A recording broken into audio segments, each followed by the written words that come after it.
Hi dancers, I have a quick technique tip for you. When you are balancing on one leg, whether you're doing a turn in passe, turned out, coupe, attitude, a la secondes, whatever it might be, or maybe you're just doing like a penché for instance, if it feels like it's hard to hold your balance, it might actually be because you have some instability other parts of the body. A lot of times when you feel that wobbling happening at your ankle, we're very quick to say, oh, it's the ankle. The ankle is weak. Sometimes it's not just the ankle. Sometimes it's the core. Sometimes it's the glutes. Sometimes it is the ankle. So next time you are balancing somewhere, I want you to be thinking, okay, when I feel that wobble, where's the wobble coming from? What's the first place that starts that wobble? So let's do an exercise together that's going to help you kind of determine where that might be coming from in your own body.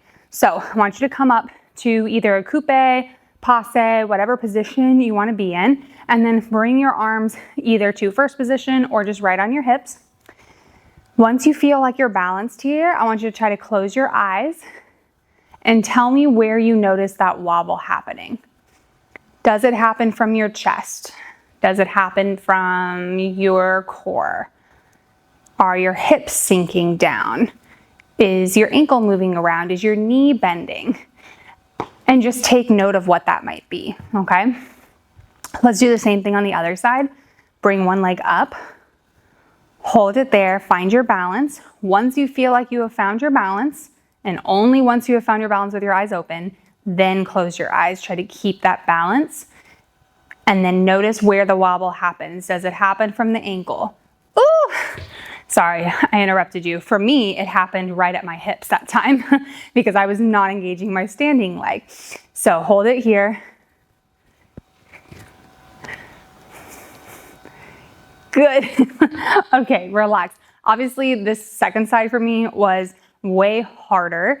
What I want you to take note of, if you came up here and you started sinking like I did, side to side with your chest, or maybe going forward and back, it's probably related to your core. If you came up and you noticed that you were lifting the hip up or sinking down into the hip, or maybe your hips were pressing forward or they were too far back and it's causing your chest to move too, you got to strengthen those glutes and the hip abductors. Glute medius, glute maximus, TFL, all those muscles around here are going to help you have a nice strong standing leg.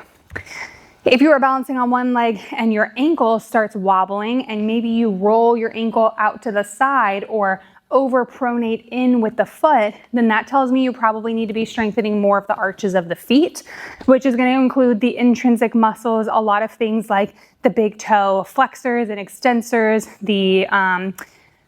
those tendons and ligaments that go underneath the foot. So all of the lower leg, a lot of like tibialis posterior back here. Don't just do a billion calf raises. I want you to train the outside of the ankles, the front of the ankles, the inside. Think of it as like a full 360 holistic view rather than just one specific muscle, because we want that stability to come from all around. So next time you're in class and you're doing some kind of balance like this, I want you to try to test it.